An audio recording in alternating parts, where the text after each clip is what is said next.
ஒரு வழியாக கமேனி வெளியே வந்து விட்டார் அப்படின்னு நம்ம பார்க்கலாம். அதாவது என்ன அப்படின்னு பார்த்திங்கன்னா, கமேனி வந்து தலைமறைவாகிட்டார் அப்படின்ற ஒரு விஷயம். எதுக்காக தலைமறைவாகிட்டார் அப்படின்னா, முதல்ல இப்போ இஸ்ரேல் போட்ட திட்டம் என்ன அப்படின்னா, இஸ்ரேல் வந்து தாக்குதல் நடத்துகிறான் ஈரான் மேலே. அப்போ வந்து அவருடைய விமானங்கள்லாம் சுட்டு வீழ்த்தப்படுது. எல்லாமே F-35 ரக விமானங்கள், அமெரிக்காவில் டாப் எண்டில் இருக்கக்கூடிய விமானங்கள் சுட்டு வீழ்த்தப்பட்ட உடனே அமெரிக்கா பயந்துருது. என்னடா நம்ம பயன்படுத்துகிற விமானத்தை இவனுக்கு ஓசியாக கொடுத்தோம், அதையே சுட்டு வீழ்த்துறாங்க. அது வந்து உலகத்தின் மிக நவீனமான ஒரு விமானம், ஈரானே சுட்டு வீழ்த்துதுன்னா இப்போ நம்ம எதிராக சண்டை போட்டு ரஷ்யாவோ சைனாவோ எல்லாம் இறங்கினா நம்மளை தூவம்சம் பண்ணிடுவான் போலன்னு ஷாக் ஆகி உடனடியாக விமான தாக்குதலை நிறுத்தினாங்க 3வது நாள். அதற்கப்புறம் என்ன பண்ணாங்கன்னா ஏவுகணை வீசினாங்க. ஏவுகணை வீசினதையும் ஈரான் ஃபுல்லாக தடுத்துருச்சு. அதற்கப்புறம் ஈரான் வீசிய ஏவுகணைகள்லாம் 3வது 4வது நாளில் எல்லாம் என்ன ஃபாட்டா 1லாம் என்ன பண்ணுச்சு அப்படின்றது தெரியும். இஸ்ரேலே தூவம்சம் பண்ணிடுச்சு அப்படின்றது தெரியும். உடனே என்ன பண்ணுறாங்க அப்படின்னா, உள்நாட்டு கலவரத்தை ஏற்படுத்துவதற்கான முயற்சியில் ஈடுபடுறாங்க அங்கே உள்ள உளவாளிகளை வச்சு. ஸோ வந்து ஈரான் என்ன பண்ணுது அப்படின்னா, உளவாளிகள் தான் நம்மை வந்து இந்த மாதிரி குழியில் தள்ளி விட்டான்னொன்னே கிட்டத்தட்ட 18 பேரை பிடிச்சி தூக்கில் போடுறாங்க. பல்வேறு நாடுகளை சேர்ந்த இஸ்ரேலுக்கு உளவு பார்த்ததாக 18 பேரை தூக்க போடுறாங்க. இந்த சண்டை அது பாட்டு நடந்துகிட்டு இருக்கு, ரோட்டில் வச்சு தூக்கு போட்டுக்கிட்டு இருக்காங்க. ஸோ இவர்களெல்லாம் ஒழிச்சு கட்டினோடனே இஸ்ரேல் செய்வதறியாக தேய்க்கிறான். ஏன்னா அடுத்து இவனோட ஃபாலோ பண்ண முடியல, இவங்க ஆளை ஃபுல்லாக பிடிச்சிட்டாங்க அப்படின்ன உடனே என்ன பண்ணுறாங்கன்னா, உள்ளூருக்குள்ளே ஷாக்கள் அப்படின்னு நம்ம சொல்லியிருந்தோம் இல்லையா, அதாவது ஷாஹின் ஷா அப்படின்வாங்க. 80களில் வந்து எப்படின்னா, இந்த நம்ம கோமேனி ஆட்சியை கைப்பற்றார்ல, அதுக்கு முன்னாடி இருந்த மன்னர் பரம்பரையான இந்த ஷாக்கள் இருக்காங்களே, அவர்கள் தற்போது எதிர்க்கட்சிகளாக இருக்காங்க.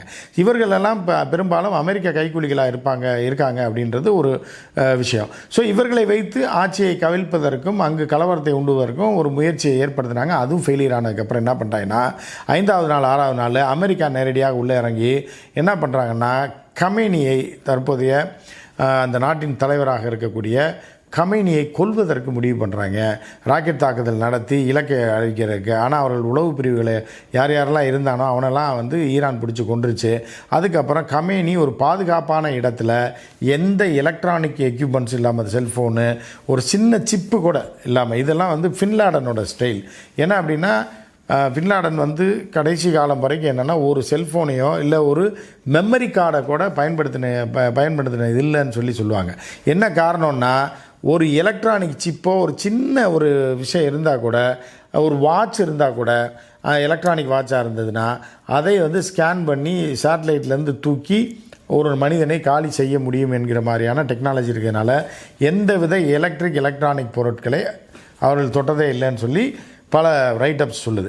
ஸோ அந்த வகையில் தான் கமேனி என்னென்னா, எந்த வித வாட்ச் கூட கிடையாது, ஒரு மைக்கோ எதுவுமே கிடையாது, எல்லாமே துண்டு சீட்டில் எழுதி தான் வரும்ன்ற மாதிரியான ஒரு மறைவிடத்தில் அவர் மறைத்து வைக்கப்பட்டிருந்தார். அதுவும் யாருக்கு அது தெரியும் அப்படின்னா, அங்கே உள்ள ஜனாதிபதியாக இருக்கக்கூடியவருக்கும், ஏன்னா இப்போ வெளியுறவுத்துறை அமைச்சராக இவர்கள் தான் பர்சனலாக கொண்டு போய் அவரை வச்சுருந்தாங்க. அதற்காக இராணுவ வீரர்களை கூட அவர்கள் பயன்படுத்தலை. ஏன்னா கடைநிலையில் இருக்க ஊழியரையோ ஒரு வீரரையோ டிரைவரோ காட்டி கொடுத்துருவாங்க அப்படின்ற சந்தேகத்தில் அவருடைய குடும்பத்தினருக்கு கூட இவர் எங்கே இருக்கிறார் என்பது தெரியாத அளவுக்கு அவரை வந்து மறைத்து வைத்திருந்தது ஈரான் அரசாங்கம்.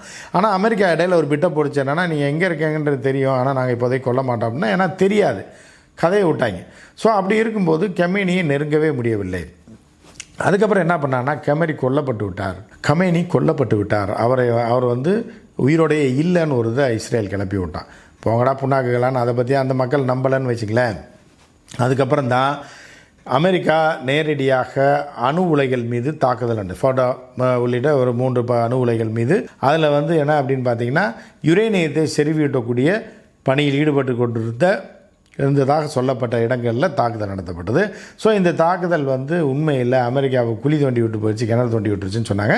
ஆனால் உண்மையிலேயே வந்து தாக்குதல் ஈரானில் இருக்கக்கூடிய அணு உலைகள் வைக்கப்பட்டிருந்த இடத்துல தாக்குதல் நடத்தப்பட்டது உண்மைதான்னு ஈரான் நேற்று ஒத்துக்கிட்டாலும் அது வந்து எங்களுக்கு ஒரு பின்னடைவாக தான் இருந்தே தவிர எங்களுடைய அணு விவகாரங்களையோ அணு தொடர்பான ஆய்வுகளையோ அது தடுத்து விட முடியாது. கொஞ்சம் பின்னடைவு ஏற்பட்டிருக்கு, இன்னும் ஒரு 6 மாதம் டிலே ஆகும் அப்படின்ற மாதிரி சொல்லிவிட்டு, அதாவது அணு ஒப்பந்தத்தில் எதுலேயுமே நாங்கள் கையெழுத்திட மாட்டோம், இனி வர்றவன் வாங்க பார்த்துக்கலான்ற மாதிரியான ஒரு அறிவிப்பை நேற்று ஈரான் வெளியிட்டது.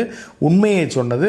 இந்த 3 ஃபடோ உள்ளிட்ட இந்த 3 அணு மையங்கள்லேயும் தாக்குதல் நடத்தப்பட்டது உண்மை தான், ஆனால் அழிவில்லை அப்படின்ற உண்மையும் அவர்கள் சொன்னாங்க. ஸோ சொன்னதுக்கப்புறம் என்ன ஆச்சு அப்படின்னா கமேனி வந்து நேற்று ஒரு மக்கள் முன் தோன்றியிருக்கிறார். எப்படின்னா ஒரு வீடியோ வாயிலாக தோன்றி பேசியிருக்கிறார். அதில் பல உண்மைகளை சொல்லியிருக்கிறாரு.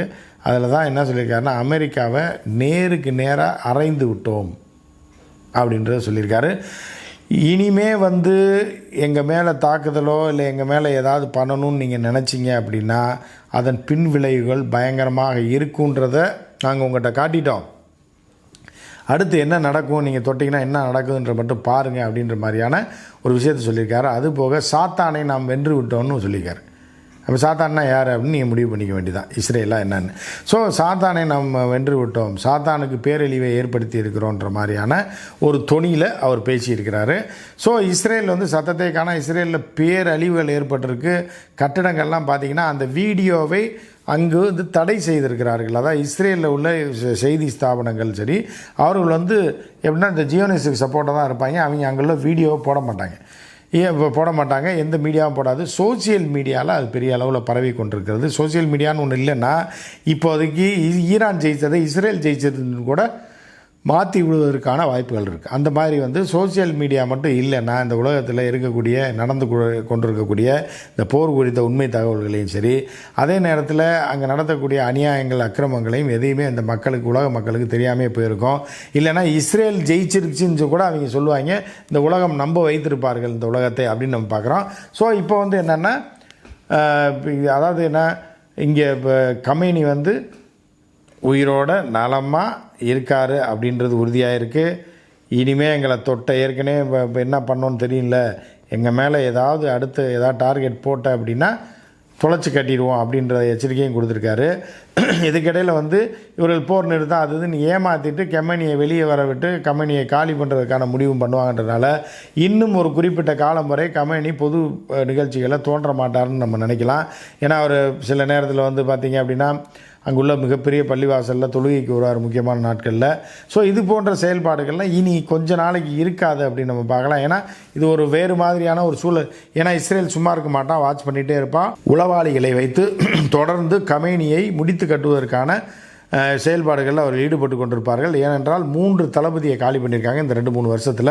அதுவும் ராக்கெட்டை ஏவி. அதற்கு காரணம் உள்ளுக்குள்ளே இருந்த உளவாளிகள் இந்த இடங்களை அவர்களுக்கு காட்டி கொடுத்தோம். இப்போ ஒரு சிம்பிளாக பார்த்தீங்கன்னா, இப்போ நம்மளே அதை சாதாரணமாக என்னென்னா, இப்போ ஒரு கூகுள் மேப் இருக்குது, நம்ம வீடு அட்ரஸ் கேட்குறாங்கன்னா, இப்போ சென்னையில் என்னென்னா உங்கள் இப்போ மேப் அனுப்புங்க அப்படின்றாங்க, லொக்கேஷன் அனுப்புங்கன்னு. உடனே என்ன பண்ணுறாங்க, அடுத்த செகண்ட் லொக்கேஷன் டேக் பண்ணி அனுப்பினோடனே நேராக அவங்க ஒரு ஆட்டோ பிடிச்சோன்னா அந்த ஆட்டோ வந்து அதில் ஆன் பண்ணிங்கன்னா இடத்த காட்டிடும், கரெக்டாக இங்கே வந்தோடனே நின்றுது. பார்த்திங்களா, இது நமக்கே சாதாரண செல்ஃபோனில் இருக்கும்போது அவர்களுக்கு இதெல்லாம் வந்து எங்கேயோ போயிட்டாங்க டெக்னாலஜியில். ஸோ வந்து என்னென்னா, கமேனி இருக்கிற இடத்துல இருந்துச்சுன்னா ஒருத்தர் வந்து ஒன்றுமே இல்லை, ஒரு உளவாளி இந்த இடத்துல தான் இருக்கார், இந்த ஏரியாவில் இருக்காருன்னு சொல்லி அங்கே உள்ள லொக்கேஷனை மட்டும் வேற ஒரு ஆளுக்கு ஷேர் பண்ணி அது அப்படியே இஸ்ரேலுக்கு போச்சுன்னா அடுத்த செகண்ட் வந்து ராக்கெட் தாக்குதல் நடத்துவார்கள். ஈஸியாக ஒரு தலைவரை அவர்களால் முடித்து விட முடியும், அமெரிக்கானாலேயோ இஸ்ரேல்னாலேயோ. அதனால தான் அதையும் மீறி அந்த உளவாளிகளை பூரா இப்போ ஈரான் காலி பண்ணிட்டதுனால அவர்களால் செயல்பட முடியல அப்படின்றத நம்ம பார்க்குறோம். தாக்குதல் நடத்துகிறது அவர்களுக்கு ஈஸி, அவர்கள் மீது தாக்குதல் நடத்துறது ஈஸி. ஆனால் வந்து அதை இனி செய்வது கஷ்டம் அப்படின்னா, இன்னும் கஷ்டமாக இருந்தால் கூட கமேனிக்கு இன்னும் நீண்ட காலம் ஒரு 6 மாதத்துக்குனாலும் ஒரு பாதுகாப்பு தேவைப்படுகிறது என்பதனால் அவர் வேறு ஒரு இடத்தில், பாதுகாப்பான இடத்தில் தங்க வைக்கப்பட்டிருப்பதாக அங்கு உள்ள செய்தி ஸ்தாபனங்கள், ஈரானில் உள்ள ஈரான் கவர்மெண்ட் ரேடியோவோ இல்லை டிவியோ இந்த தகவலை தெரிவித்திருக்கிறது. அதே மாதிரி கமேனி வெற்றி பெற்றிருக்கிறோம், சாத்தானை ஒழித்து விட்டோம் அப்படின்ற மாதிரியான ஒரு விஷயத்தை மறைமுகமாக சொல்லியிருக்காரு. அமெரிக்காவுக்கும் எச்சரிக்கை விட்டுருக்காரு, இனிமேல் நீங்கள் தொட்டிங்கன்னா எங்களை மட்டும் இல்லை, பாலஸ்தீனில் ஏதாவது பண்ணால் கூட நாங்கள் தாக்குதல் நடத்துவோம், எச்சரிக்கை அப்படின்னு சொல்லியிருக்காரு.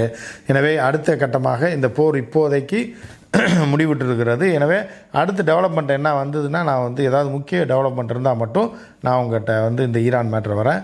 வழக்கம் போல் நம்ம வந்து இந்தியா மற்றும் சர்வதேச விவகாரங்கள் குறித்து பார்ப்போம். மற்றும் ஒரு நிகழ்ச்சியில் சந்திப்போம். நன்றி, வணக்கம்.